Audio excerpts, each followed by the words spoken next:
что эта книга писалась 20 лет, и об этой истории никто не знал. И я его впервые сделал достоянием, вашим достоянием, достоянием общественности и достоянием гражданского общества. Я впервые хочу рассказать вам о том, как из Казанского банка был вывезен золотой запас России.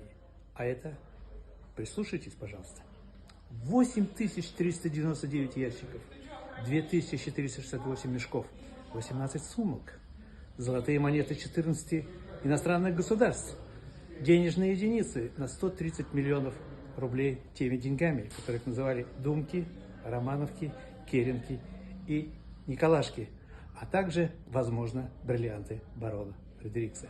События столетней давности, которые я впервые делаю достоянием, вашим достоянием, уважаемые казанцы, оно должно быть вам интересной, и обязательно вы должны эту книгу не только прочитать,